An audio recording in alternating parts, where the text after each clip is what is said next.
Merci d'être venus aussi nombreux sur ce talk sur le modèle acteur. Ce sera un talk qu'on va donner à deux. Je m'appelle Alessio Coltadacci, vous pouvez me retrouver sur mon handle Twitter qui s'appelle LilePlay8 et je travaille pour une super boîte qui s'appelle Clever Cloud. Si vous avez des problèmes de hosting, enfin vous voulez déployer vos applications sur un cloud, venez m'en parler. Et moi je m'appelle Didier Plindou, je suis indépendant à Toulouse et voilà. Et voilà, vous avez une autre Twitter handle, bon, c'est pas les parties intéressantes donc on s'en fout un peu. Alors, on va vous parler du modèle acteur et on va d'abord, on a perdu quand même quelqu'un qui a conçu Erlang, qui était un des principaux concepteurs d'Erlang, qui est du Armstrong il n'y a pas longtemps. Donc voilà, ça rentre doucement dans l'histoire. Voilà. Alors du coup, qui dans la salle a des grosses machines de plusieurs corps? Levez la main, à main levée. Oh, il y en a plein. Ok. C'est bien ça. Alors du coup, il y a quelque chose qu'on aimerait faire quand on a plein de machines avec plein de corps, c'est faire du concurrentiel. L'idée de faire du concurrentiel, c'est on va prendre plein de tâches qu'on va devoir gérer pendant un set de temps. Okay, donc la différence avec le parallélisme, il y a une tâche qu'on va découper en plein de petits morceaux, on va essayer de tout faire en même temps. Le concurrentiel, c'est on a plein de tâches, ils vont toutes les gérer. Dans les slides, vous avez des Tolong Didodrin, moi je vous conseille de lire ça plutôt que ça. Ça c'est pour les gens comme Xavier qui font du OCaml qui ont besoin de ça, la grosse définition. L'autre c'est plus simple et c'est plus cool.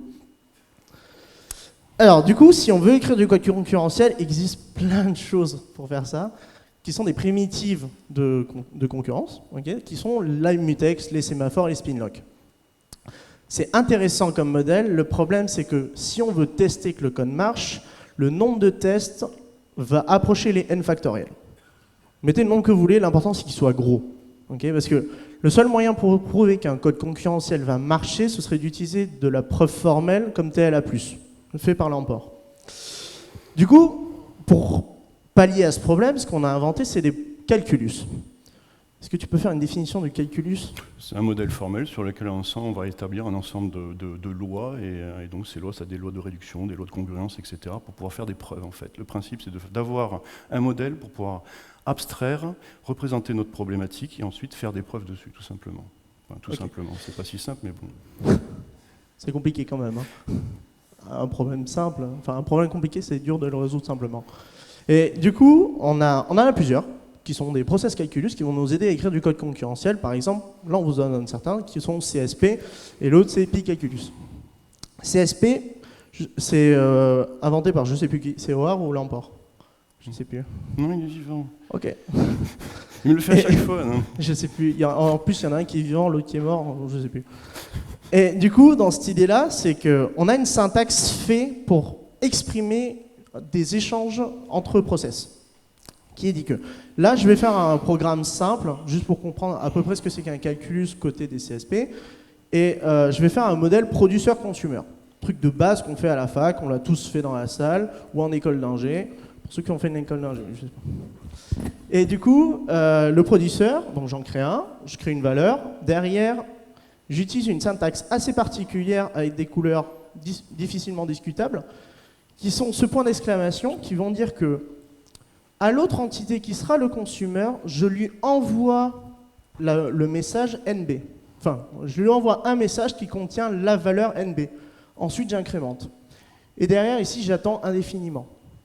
Si vous faites du Golang, les channels dans Go, c'est ça. Okay, Rob Pike, le fondateur du langage, est un grand fan de CSP. Il a mis ça dans le langage en lui-même. Okay, c'est pour ça que la flèche est un opérateur dans le langage. Du coup, il nous faut un consumer. Le consumer, son opposé, c'est pareil. Pour écouter un message, il utilise le point d'interrogation. Okay, donc ça veut dire que si un envoie un message, donc ils échangent de la mémoire. Okay, ils ne travaillent pas sur une mémoire partagée comme on fait avec une mutex ou une sémaphore. Ils s'échangent de la mémoire entre eux.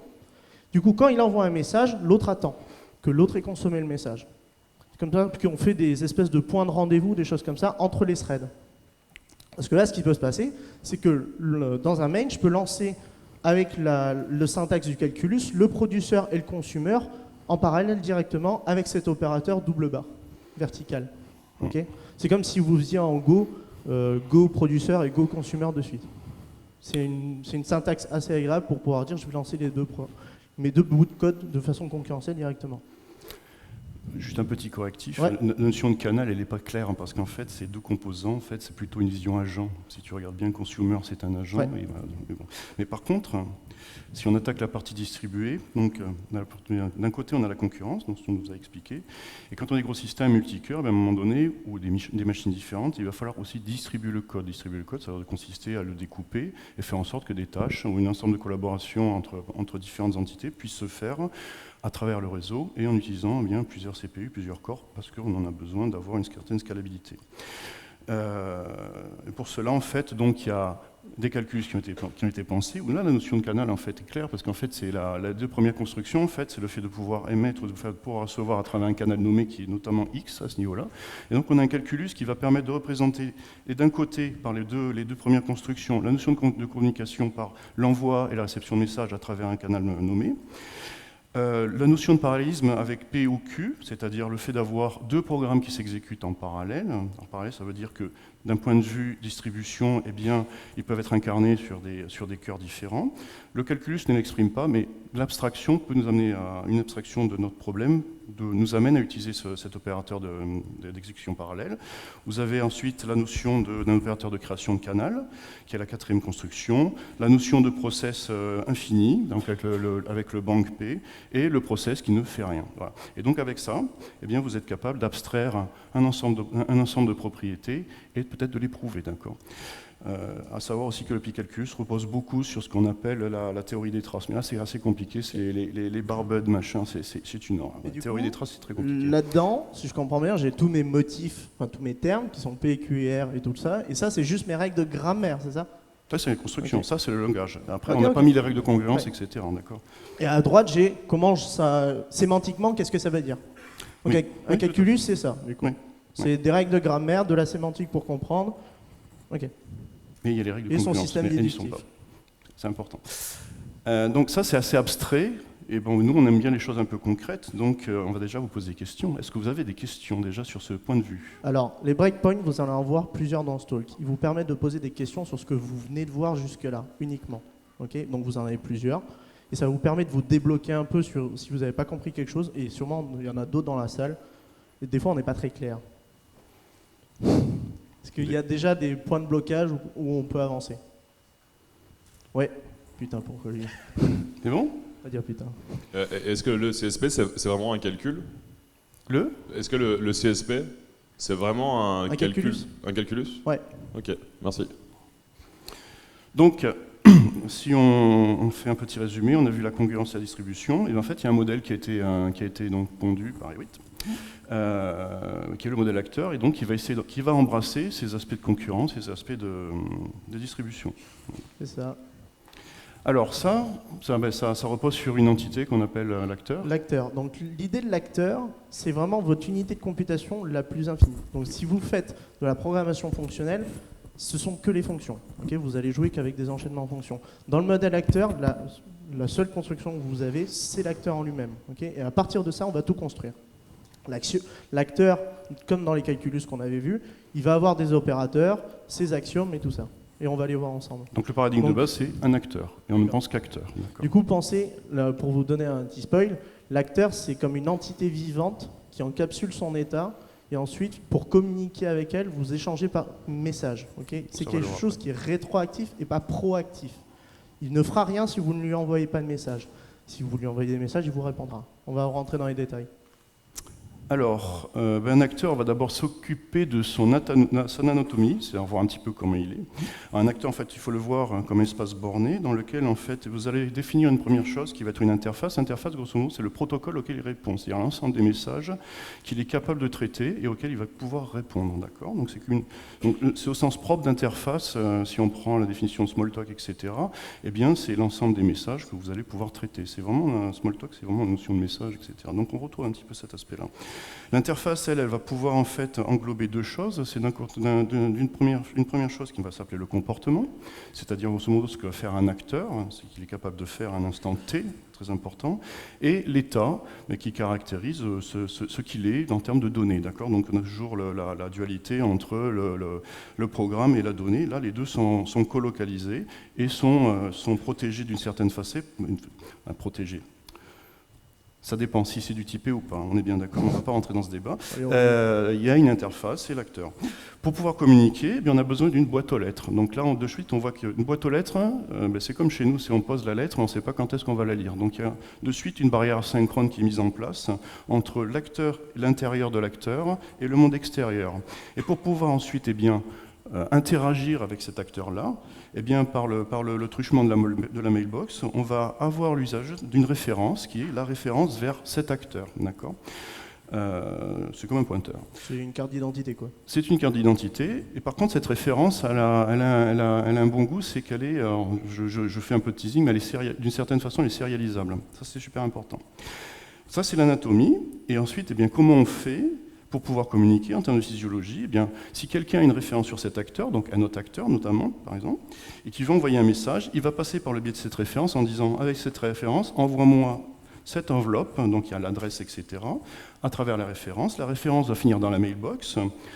Au bout d'un temps fini, si tout va bien, l'enveloppe va être prise, va être ouverte, et elle va être traitée avec le comportement et l'état courant de l'acteur. Et l'acteur, ce qu'il va pouvoir faire, s'il veut interagir avec d'autres acteurs, c'est pouvoir émettre d'autres messages vers d'autres acteurs. Oh. Du coup, on vous a dit qu'un acteur, c'était l'unité de computation la plus petite. Maintenant, on a vu à quoi ça ressemblait, on a vu comment interagir, maintenant, quels sont ses axiomes? Un acteur, du coup, vous pouvez en créer un. Donc, c'est le premier axiome, vous pouvez créer un acteur. Voilà. Et vous pouvez lui passer des arguments pour lui initialiser son état comme vous le voulez, que ce soit paramétrique. Ensuite, un acteur, il peut envoyer des messages, okay, mais aussi il peut en recevoir, donc comme on l'a vu. Et ensuite, son troisième axiome, c'est qu'il peut changer de comportement. Okay, il peut passer d'un comportement T0 à un autre comportement T1, comme il veut. Ça, c'est super intéressant. Le changement de comportement, en fait, si vous voulez avoir une approche un petit peu plus formelle de votre code, vous pouvez avoir une approche automata pile ou automata état. Ouais, et donc, ça veut dire que vous avez aussi de nouveau un formalisme qui va vous permettre de faire des preuves. Si vous voulez avoir des preuves formelles sur le comportement de vos acteurs dans le temps, vous le pouvez. D'accord ? Donc, vous avez vraiment cette notion-là. Alors, automata pile, parce qu'en fait, les behaviors, il y a plusieurs politiques. Elle peut remplacer ou elle peut être empilée et dépilée. Donc, il y a des choses qui sont assez puissantes. Et donc voilà, donc on est capable de changer son comportement dans le temps. Par contre, il y a quand même le contrat d'interface. Il faut faire attention, la behavior change dans le même acteur qui a la même interface. Donc il y a quand même une certaine rigidité sur l'ensemble des messages qu'il est censé pouvoir traiter. Didier, je veux du concret, par pitié. On va faire un peu de concret, donc là on va faire du AK. Qui a déjà fait du Scala dans la salle? Enfin, qui n'a pas fait de Scala dans la salle? Oh, vous êtes trop chanceux. C'est une plaie ce truc. Pardon, c'est filmé. Non, ça va se faire. Du coup, à quoi ça ressemble tout ça? Ça, c'est une classe, n'est-ce pas? Ok. En fait, une classe, un acteur, grosso modo, il va étendre une classe acteur qui est un standard dans AK. Et pourquoi il y a deux parenthèses là? Ici, là. Enfin, j'ai jamais eu ça. En Java, c'est la purification, ça, sur le constructeur de classe. Non, tant pis. Non, ça permet de faire un distinguo entre... moi, j'aime bien coder comme ça me permet de faire un distinguo entre les données qui vont faire partie de l'état et les données qui vont faire partie de l'ensemble des accointances avec lesquelles je peux discuter. Donc, typiquement, une énergie, un objet énergie. Donc la valeur va porter, c'est son niveau d'énergie, et la région, en fait, c'est l'acteur qui l'a créé. D'accord, donc là, on a deux acteurs. Donc là, on en crée un qui s'appelle énergie, et l'autre, on lui passe la référence d'un autre acteur qui s'appelle région, pour qu'ils puissent communiquer les uns les autres. C'est ça, on ne le crée pas, en fait. On est en train de l'écrire. Donc l'accointance, c'est le fait de connaître d'autres acteurs. Voilà. Okay. Après, il y a une chose importante par défaut, donc ça c'est AK qui l'impose, mais de toute façon on doit l'avoir. Il y a une fonction par défaut qui s'appelle receive. Receive, c'est celle qui va, en fait, c'est une fonction partielle qui va en fait récupérer un message, le traiter, Et c'est tout. Et donc il renvoie void. Ah ouais, ça c'est magique, c'est du any vers unit. Donc ça c'est le nom typé AK. Hein. Sinon vous avez la version typée qui est un petit peu plus sympathique. Quoique la behavior ne renvoie pas de résultat. Hein. C'est pas une fonction traditionnelle qu'on pourrait le voir. Alors du coup là c'est notre troisième axiome qui est la behavior, c'est ça? Ça c'est la behavior courante. Ça c'est la première par défaut.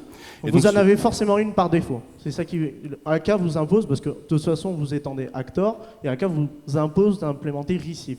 C'est-à-dire que ça va être tous les messages à cet instant que vous pouvez traiter. Donc là, typiquement, le case, donc ça c'est du pattern matching, il va pouvoir traiter un message qu'elle va plus recevoir. Donc celle-ci, en l'occurrence, elle ne reçoit qu'un type de message, c'est try consume, donc vous le verrez plus tard.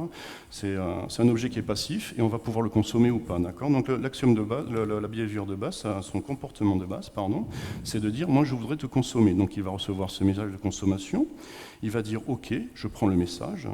Je vais envoyer deux messages. Le message au sender, c'est celui qui m'a demandé si je pouvais me consommer. Donc là, en fait, c'est un implicite. Le sender est quelque chose qui est implicite dans AK. Et il va dire donc à celui qui a voulu le consommer, il fait « Ok, tu peux me consommer, et je te donne la valeur à mon niveau d'énergie. » Et ensuite, il va notifier à la région en fait, qu'il faut le détruire. D'accord.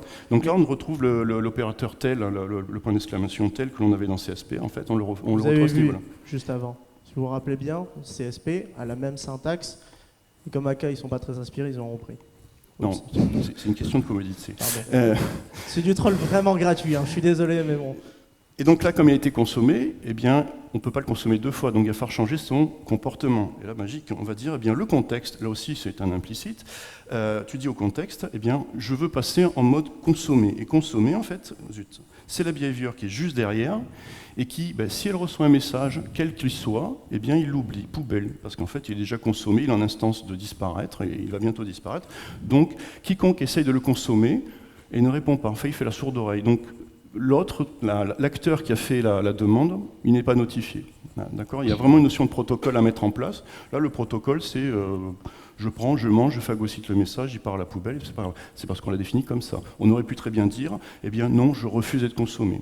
Donc si on imagine qu'on a plusieurs acteurs qui essayent de consommer, on imagine l'explosion combinatoire en termes de messages. Donc après, c'est un petit jeu d'équilibre à faire entre les messages et le protocole. Pour revenir à machine à pile et à état, là c'est comme si j'avais une machine à deux états. Oui, c'est-à-dire qu'au premier, je suis dans cet état-là, oui, et je peux gérer que les messages try consume. Le reste, ça part à la poubelle. Donc tu as l'état 0 qui est le receive, qui est celui-ci, le try consume, et ensuite tu as l'état poubelle consume. Et après, du coup, une fois que j'aurai enfin reçu mon try consume, vu que je suis une énergie, une fois que je suis consommé, si j'utilise mon opérateur du troisième axiome qui est context become consume, j'implémente maintenant l'interface, mais avec cette implémentation-là. Oui. D'accord, ok. Alors, si on regarde bien le code, il n'y a rien qui nous garantit que le code soit traversé par deux flots d'exécution en parallèle. D'accord. Et donc là, en fait, on vient sur les principes de communication. Alors déjà, la première chose, c'est que pour interagir avec un acteur, il n'y a que les messages. D'accord. Et ça va vous permettre de quoi? Parce que comme ces messages, en fait, il va être traité, on va avoir un instant T, si on observe un acteur, eh bien un acteur ne traitera un message ou zéro, jamais deux. D'accord. Et donc ça va permettre de régler d'un seul coup des problèmes de concurrence. Et donc on n'a plus tout ce qui est problème de race condition, tout ce qui est deadlock, enfin pas les deadlocks, des mutex, etc., ce dont tu parlais tout à l'heure. Donc ça veut dire que c'est des choses qu'on ne va pas tester, c'est-à-dire l'explosion combinatoire sur les tests avec les locks disparaissent de facto. Du coup, si je veux dire, je vais implémenter un système d'acteurs, je vais créer un thread pool, et à chaque fois, un des threads va piquer un des acteurs, lui faire consommer son message de la mailbox, mais je ne peux pas avoir deux threads qui vont prendre le même acteur. Non, ça c'est une implémentation AK. Typiquement avec la beam machine, c'est un peu plus compliqué parce qu'il y a une notion de réduction, de step de réduction pour avoir une certaine homogénéité, un entrelaçage équilibré, etc. Là, typiquement, on peut faire un acteur avec un thread qui va bouffer le thread, donc on peut tomber sur des famines typiquement. Donc il y a quand même une conception. C'est pour ça que le modèle acteur qui rentre dans AK, etc. Il faut quand même, il faut le faire avec, il faut être raisonné quand tu codes avec. Hein. Ok. Et du coup, si vous avez regardé, c'est la même chose que CSP et la même idée que Rob Pike pousse, enfin plus l'emport en fait, et OAR, c'est que vous travaillez pas comme les sémaphores et les spin-lock et les mutex sur de la mémoire, une zone de mémoire que tout le monde va se partager, vous échangez de la mémoire entre vos acteurs. Okay. Il ne peut pas y avoir un accès concurrent sur la même zone mémoire parce que c'est pas ce qu'on fait, tout simplement. Alors, on va... Ça, c'est marrant, ça. Alors, en fait, dans les messages, il y a deux grandes classes. On va regarder la façon dont il va être traité dans le temps et la façon dont il va être traité sémantiquement. Alors moi, comme je suis bête, je vais traiter dans le temps et il va s'occuper de l'aspect sémantique. Alors ça vient des modèles des objets perpétuels de Yosenawa, en fait. Au départ, il y avait des objets avec un traitement infini, puis après on est allé aux acteurs. Et en fait, on a trois façons de traiter un message, c'est je l'envoie, et puis l'autre traitement, je m'en fiche. Il fait son traitement et c'est parti. Il peut y avoir un aspect synchrone, c'est je veux un traitement mais je veux une réponse maintenant, c'est-à-dire un aspect bloquant. Ce qu'on a vu tout à l'heure avec CSP, il y a les notions de point de rendez-vous avec les communications, les opérateurs de banque, etc. Ah mais d'ailleurs, alors si je reprends le code qu'on a vu tout à l'heure, l'énergie quand elle a envoyé un message à la région, elle n'a jamais reçu un hack. Comme quoi la région avait bien reçu le message du coup. Non. Du coup il faudrait des promesses pour ce type de... Alors on pourrait... Ok, donc il faut encapsuler le message dans une promesse, ok. Alors après, il y a l'aspect plutôt dans le futur, c'est je lance un calcul, et puis après, ça c'est des choses qu'on connaît, tout ce qui est promesse et futur, c'est de manière synchrone, je recevrai mon message, je le traiterai quand j'en aurai envie, quand je pourrai. Alors là, il ne faut pas que je me rate. Est-ce qu'il y a des Parisiens dans la salle? Yes, je vais prendre le premier. David? Tu vois, alors, il y a une notion qui s'appelle l'ontologie. L'ontologie, ça veut dire le niveau de langage qui est utilisé et qui peut différer entre les gens. Pas différer parce que le niveau de langage est plus faible ou pas, c'est juste qu'il faut être à même niveau que pour deux personnes se comprennent. Il y a un truc qui est super du coup, c'est le mythe de la chocolatine et du pain au chocolat. Ah, là vous êtes friands. Là j'ai votre attention. La chose est que si David est un acteur et moi aussi je suis un acteur, on est Hollywood tout ça, et que je t'envoie un message, donne-moi un pain au chocolat. Lui, comme c'est un acteur parisien, il a son niveau d'ontologie de parisien et moi j'ai mon niveau d'ontologie de personne normale. Ou inversement. Et bien en fait, il va me donner une chocolatine. Étrange parce que moi je m'attendais à du pain avec du chocolat dedans. Ok, c'est tout. Et ce qui fait que nos acteurs ont des niveaux d'ontologie différents. S'ils s'échangent des messages, ils risquent de ne pas se comprendre entre eux. Donc il faut absolument vérifier que dans tout le système, surtout si vous faites du distribué, et que chaque acteur sont gérés par différentes équipes et qu'il n'y a pas une compréhension des messages, on va avoir un problème. Okay, il faut ce même niveau d'ontologie. Ensuite, il y a les performatives.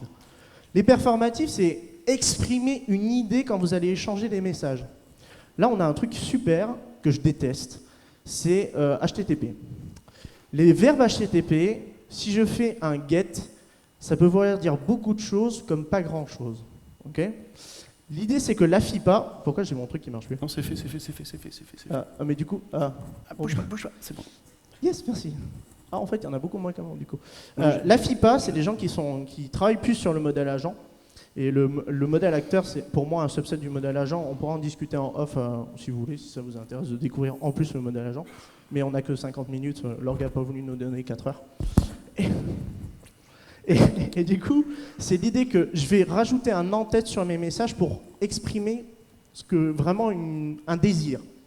Donc par exemple, on va dire « agree » sur quelque chose. Donc si je t'envoie un message avec « agree » dedans, c'est-à-dire que l'autre acteur, il faut qu'il me dise « je suis d'accord » ou « je suis pas d'accord ». Il ne faut pas qu'il l'interprète d'une autre façon. Okay, en plus, derrière, il y a l'ontologie qui vient gérer dessus. Sachez qu'en HTTP, vous pouvez mettre le verbe que vous voulez, donc vous pouvez rajouter vos propres verbes. La FIPA, du coup, ici c'est un lien où vous aurez les slides après. Ils ont fait à peu près 49 performatifs qui sont beaucoup plus intéressants que nos verbes qu'on utilise. Et dans le modèle acteur, c'est très intéressant de les utiliser. Alors ensuite, il va y avoir la notion de traitement de message. Dans le traitement de message, en fait, il va y avoir plusieurs classifications. La première, c'est en fait dans quel langage, quel paradigme de programmation vous allez utiliser. D'accord ? Je ne parle pas en termes d'acteur, je parle vraiment en termes de programmation, c'est-à-dire est-ce que vous êtes dans un langage plutôt avec effet de bord mutable ou dans un langage fonctionnel pur. Il faut savoir que la communication, comme elle se fait par message, les messages doivent être immutables, tant qu'à faire, ce serait une bonne propriété, mais ça on en reparlera après. Et donc, ça veut dire que typiquement, si vous faites par exemple des choses en Haskell ou au Camel, mais en enlevant le mutable, et que vous avez un système acteur, eh bien, vous avez quand même des propriétés de base qui viennent avec le langage, d'accord ? Donc, la notion d'immutabilité.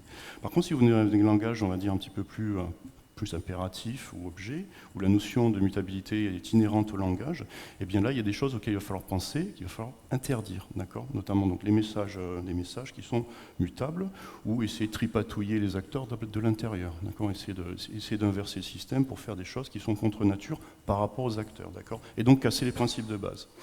Ensuite, quand un message est traité, il est traité de bout en bout. D'accord ? Ça, c'est la notion de continuous. Il est traité en entier. D'accord ? Et ensuite, chaque message va être traité les uns après les autres. Alors, sauf ABCL qui est capable de faire de l'interview, c'est-à-dire il est capable de suspendre une exécution parce qu'il y a des messages dits out of bound, qui sont donc des messages d'urgence, et qu'il faut traiter en priorité, d'accord, une sorte de priority queue qui se met en place. Mais il n'y a qu'ABCL, il n'y a qu'un seul langage qui le fait, il n'y a qu'un système qui le fait, d'accord. Donc la plupart sont consécutives. Et un message ne peut pas être préprocessé, c'est-à-dire que vous envoyez un message, vous avez votre référence, vous envoyez la référence, donc vous avez un message via cette référence, sauf que cette référence adresse un acteur qui n'existe plus puisqu'il a été tué entre-temps, ou il a été sorti du système. Le message, il va partir sur un autre acteur qui va concerner ce qu'on appelle le dead letters, qui va servir à collecter les messages qui ne peuvent pas être traités. Donc on ne perd pas de message. C'est un acteur poubelle, quoi. C'est un acteur poubelle. Ça peut être un acteur poubelle, ça peut être un log, ça peut être d'autres choses, il peut y avoir des stratégies diverses et variées.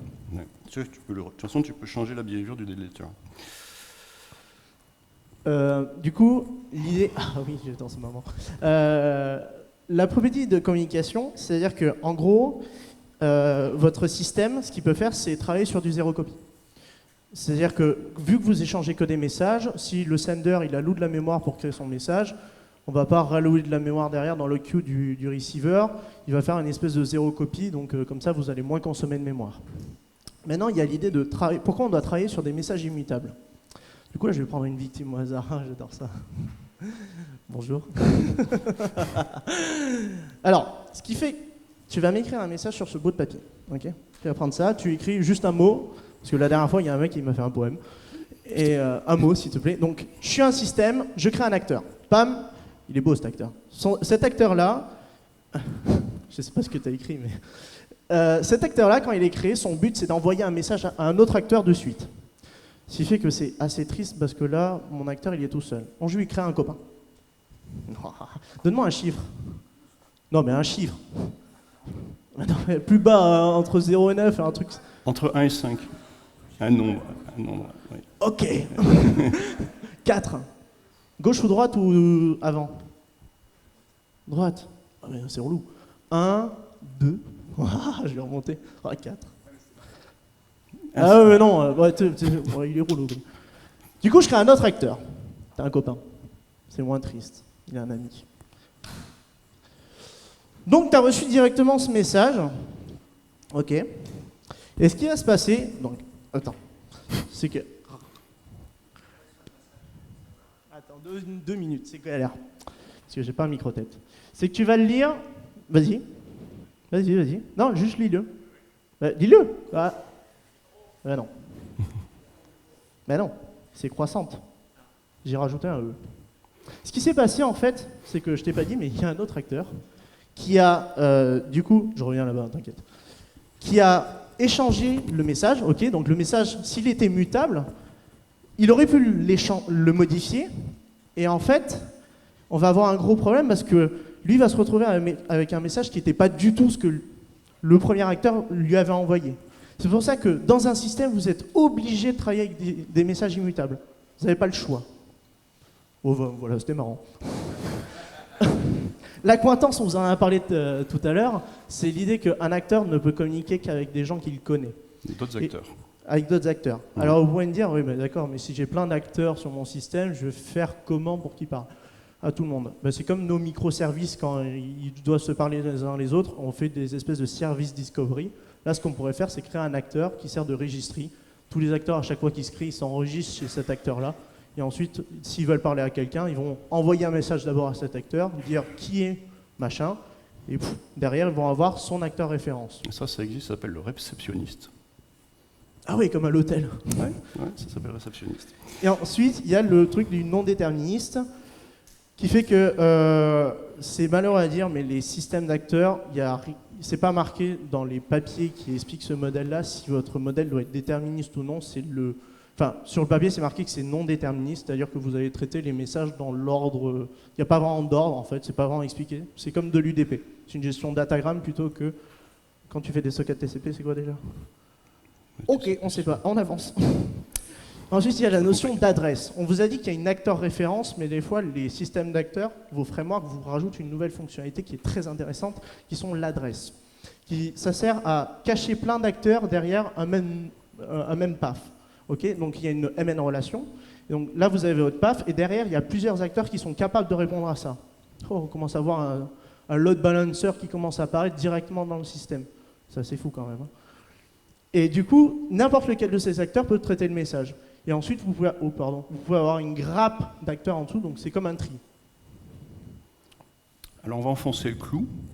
Ce qu'ils appellent l'époque, en fait, c'est que à un instant T, là en fait, c'est vraiment le truc qu'il faut vraiment retenir, c'est vraiment la chose fondamentale, c'est que à un instant T, il y aura au moins un message ou 0 qui sera traité. Pas 2, jamais, c'est pas possible. Donc vous allez toujours avoir cette notion de macro-step, c'est-à-dire la behavior, qui va être vraiment le pas d'exécution complet d'un message, donc on disait tout à l'heure la partie continuous. Un acteur est capable de processer des messages qui lui sont adressés, donc sa mailbox, là on a mis inbox, mais bon, on aurait dû mettre mailbox pour être plus juste. Il y a le single, ce qu'ils appellent single isolated state, c'est-à-dire une seule exécution. Là, le clou, on l'enfonce bien parce qu'il faut bien le comprendre. Et donc, la conséquence, pas de deadlock possible sur la data race, etc. Il peut y avoir d'autres deadlocks, mais ils seront fonctionnels par exemple, une famine de messages, ce genre de choses. Donc ça sera beaucoup plus fonctionnel. Breakpoint. Est-ce que vous avez au moins, on peut traiter une question, après il faut qu'on avance. Est-ce qu'il y a une question rapidement pour débloquer quelqu'un?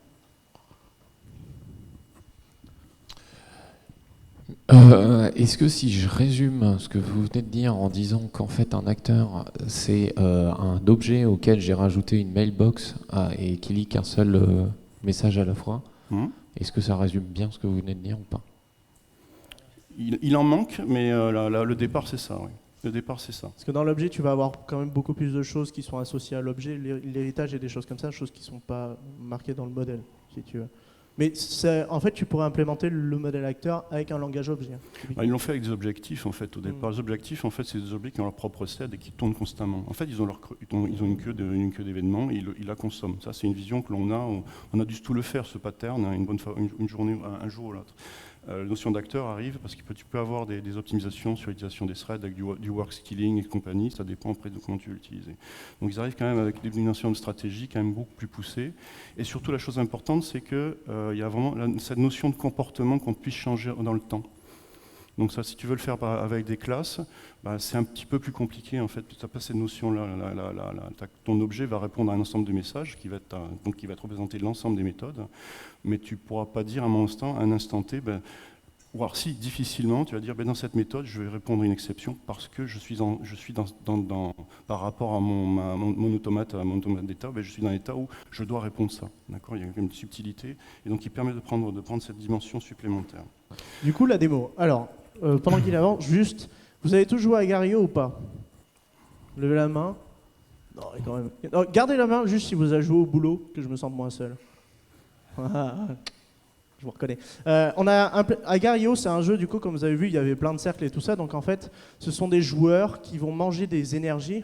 Bizarrement, le code que vous avez vu, ça parlait d'énergie.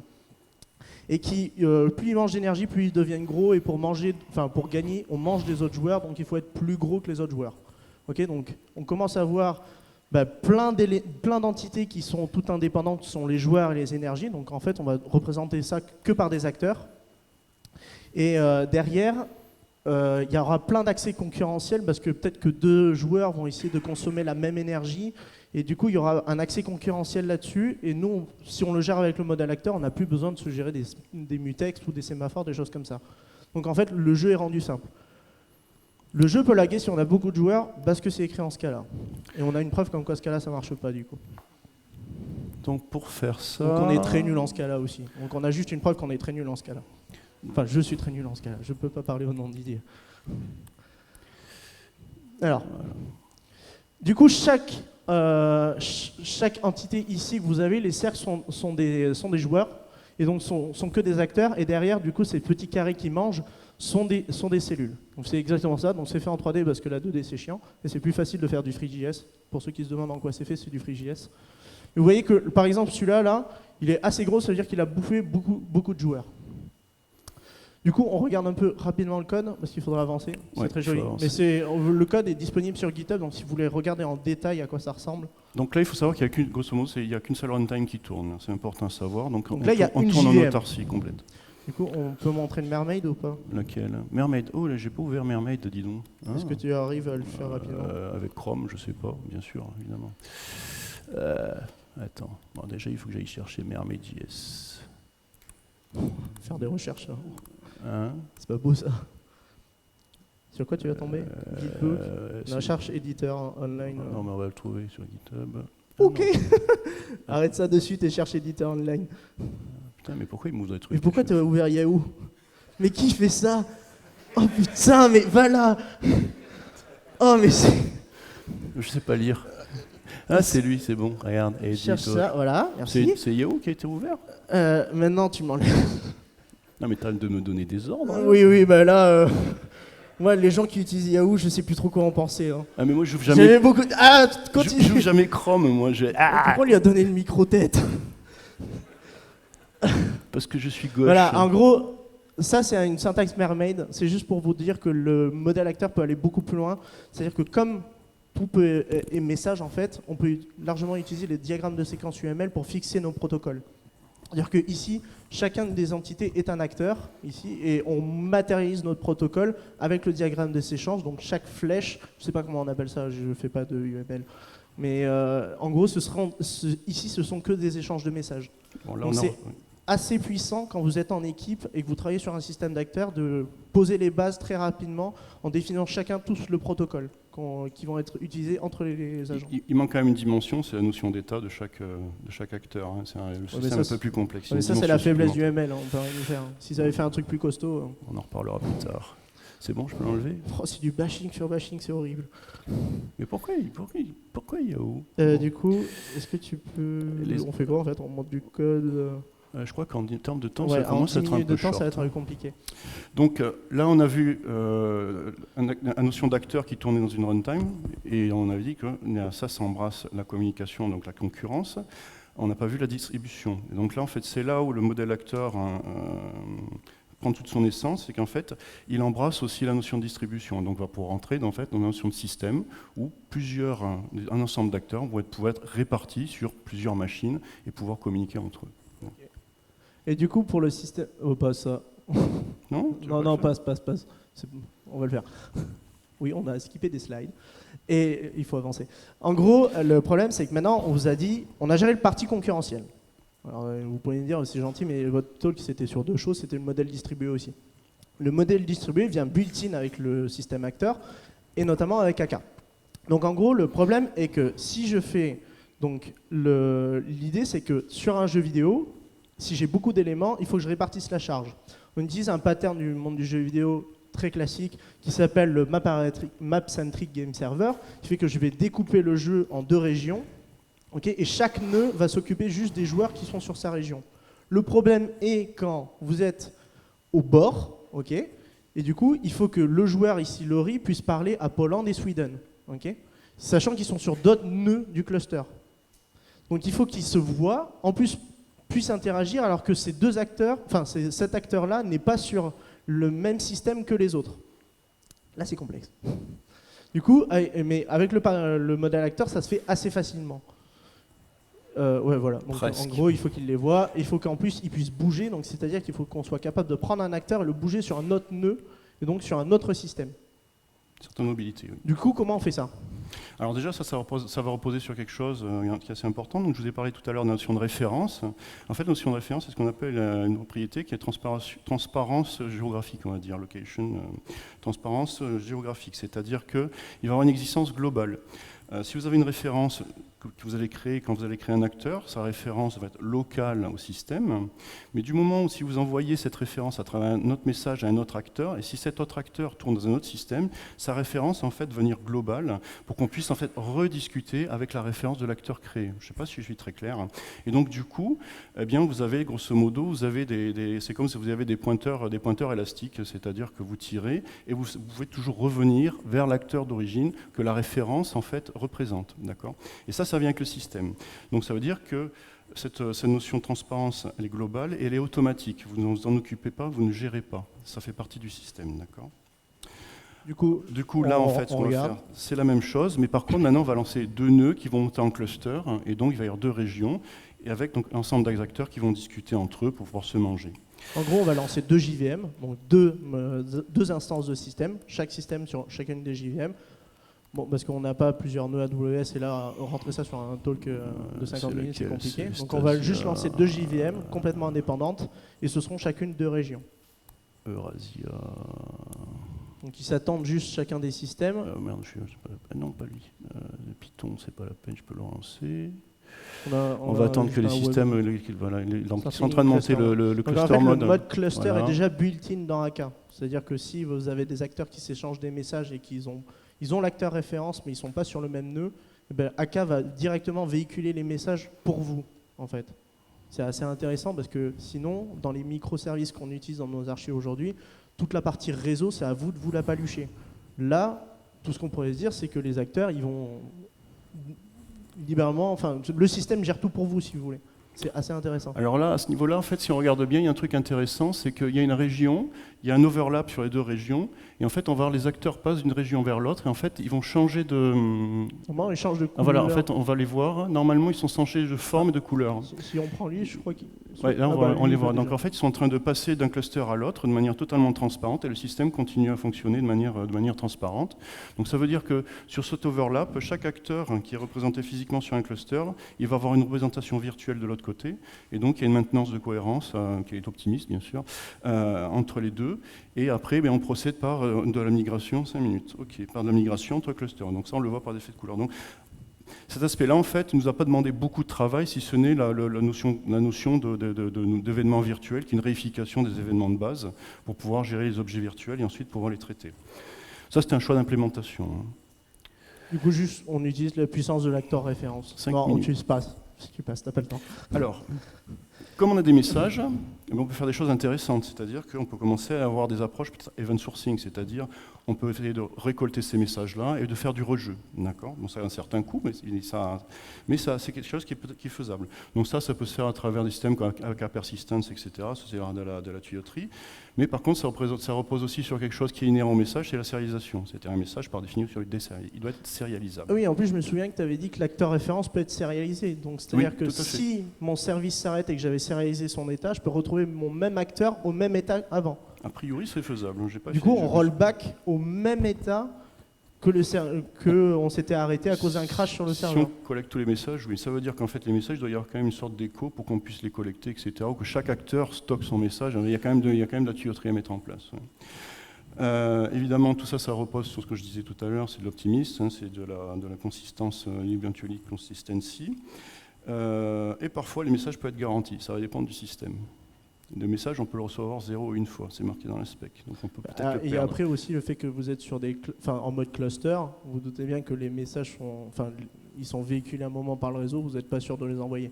Ils sont envoyés par TCP, mais bon, c'est le réseau, quoi. Et il peut se passer vraiment n'importe quoi avec le réseau. Du coup, le recovery, le let it crash philosophie, qu'est-ce que ça veut dire ?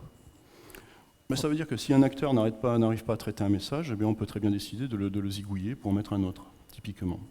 C'est excessivement triste, mais bon. C'est comme ça. C'est horrible, on zigouille les gens. Ou un nœud, si un nœud tombe, il y en a, on peut en relancer un, etc. Enfin, il va y avoir, on peut régénérer, d'accord. Okay. Il y a des choses. Ça, c'est le principe de base, c'est on repose sur un système faible. Voilà, ça peut casser à tout moment. Alors, on a utilisé le mot faible. Bon, du coup, après, il y a aussi le fait que votre acteur, il va à un moment communiquer avec le monde extérieur. C'est bien joué le monde acteur, mais à un moment, si vous voulez des bases de données, des choses comme ça, il faut bien pouvoir lui parler. Et l'acteur, à la base, il n'est pas fait pour ça. Il sait parler entre des acteurs, mais votre base de données, elle n'est pas écrite en AK ou en Orléans ou des choses comme ça. Du coup, ce qu'on va faire, c'est qu'on va créer un acteur, okay, qui lui va encapsuler la communication avec l'ADB. Okay, donc on met ça, c'est comme les IO monades, si je ne dis pas de bêtises, c'est ça? Tu veux venir sur un système pur, c'est-à-dire repousser pour ceux qui font de la programmation fonctionnelle, du coup, ils font pareil avec les IO monades, ils repoussent ça au plus profond, donc ils encapsulent la partie des effets de bord à cause des IO par un acteur, du coup. Eux, ils utilisent les IO monades quand ils font de la functional programming, et ensuite, dans le reste, on pourra parler qu'avec le modèle acteur, pour rester le plus pur possible. Donc on peut avoir une approche comme ça, c'est-à-dire une approche où on cloisonne bien et on pousse aux limites un petit peu les effets de bord. Du coup, la link failure, l'idée c'est qu'il y a par exemple Orléans, qui est un framework qui est développé par Microsoft. Et Orléans, vous l'avez retrouvé pour ceux qui ont joué à Halo 4. C'est un jeu où vous faites de la politique à coups de bazooka. Et l'idée du coup, c'est que eux, leur service ne crache jamais, parce que s'il y a un acteur qui n'est pas instancié, on essaie de lui envoyer un message, directement, là, il va en créer un pour vous, juste pour au moins catcher le message et éviter de faire crasher le système. Oui, implicite, okay. Oui. C'est implicite. Et donc ça veut dire qu'il y a aussi des stratégies. C'est-à-dire que vous avez vu qu'il y a une notion de filiation. Donc on crée un acteur, quand un acteur crée un acteur, il y a une notion de filiation qui se met en place.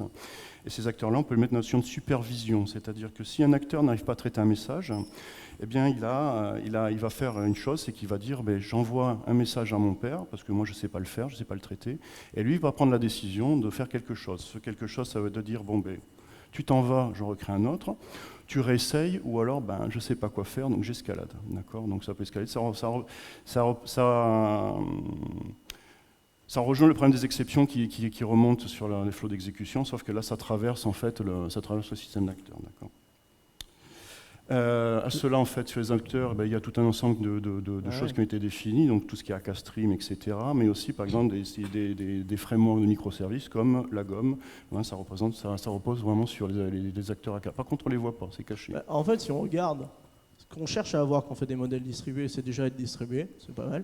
Ensuite, on a besoin de services discovery, des choses comme ça, de la persistance pour que notre service ne tombe pas. On a besoin de load balancer. Tous ces mots-là que vous avez vus, vous l'avez vu dans le modèle acteur. En fait, le modèle acteur, il vous permet de construire complètement des systèmes distribués, comme ce que vous essayez de faire avec les microservices. Ce que je trouve plus puissant, c'est que le modèle acteur, au moins, il ne vous fait pas prendre la tête sur le réseau, les choses comme ça. C'est beaucoup de travail qui est fait par le système, donc qui sera fait par ACA si vous utilisez ACA ou Orléans, mais par contre, vous arriverez à faire la même chose que vous faites avec vos apps du microservice. Parce qu'au fond, un acteur, ça ressemble à un microservice. Son état est petit, il a une interface, il ne fait qu'une chose, et en plus, il peut changer de comportement. Alors, il y a cette partie-là qui est assez compliquée, c'est-à-dire que quand vous êtes sur un programme concurrentiel, on sait que débugger, c'est compliqué. Et alors, ça, c'est encore en mode de recherche, donc c'est un software qui est complètement académique, qui s'appelle Actoverse. Donc, c'est un lien vers le papier qui est d'Actoverse. Et leur idée, c'est de vous montrer tous les échanges échangés sur le système. En plus, vous pouvez changer l'ordre, c'est-à-dire que les flèches, vous pouvez les bouger, ça va changer l'ordre des messages auxquels l'acteur reçoit. Et du coup, ça vous donne, ce qui est fou, la traçabilité de tout ce qui se passe. Et enfin, vous avez tout l'historique, quoi. Et ça vous aide à débugger. Oui, ça permet d'appréhender la complexité du système. Et vous le faire à pas à pas. C'est presque fini, c'est la fin. Ouais, donc on n'attaquera pas le blue-green, les use case, c'est-à-dire les acteurs. Non, mais attends, le blue-green, on peut le faire rapidement. L'idée, c'est que votre état, il est tout petit, si vous voulez, d'un acteur. Vous pouvez changer sa version assez facilement. Donc Erlang permet de recharger du code à chaud. Et si vos acteurs sont tout petits, vous lancez la nouvelle version, vous redirigez les messages vers le nouvel acteur, vous commencez à cutter l'ancien, et en fait, vous avez votre blue-green, en fait. Ce que vous essayez d'avoir dans les modèles distribués, vous l'avez dans le modèle acteur sans trop d'efforts non plus. Avec beaucoup moins d'efforts, notamment. Donc, si vous l'avez bien compris, non, c'est pas grave. Donc, si vous voulez faire du concurrentiel distribué avec un minimum d'accès concurrent, pas d'accès concurrent, du coup, le système acteur, c'est parfait. Par contre, si vous voulez faire du calcul intensif, c'est pas fait pour ça. D'accord ? Donc, il faut bien le choisir. On va s'arrêter là, du coup. Alors, il y a une dernière, il y a d'autres choses, c'est la distribution, mais on va s'arrêter là. Il y a des formalismes qui intègrent aussi la notion de mobilité. D'accord ? Nous, on l'a codé, mais il y a des systèmes qui, comme l'ambient calcul. Il faut que je le dise, parce que j'y tiens. Et voilà. Merci, on a fini. Merci beaucoup.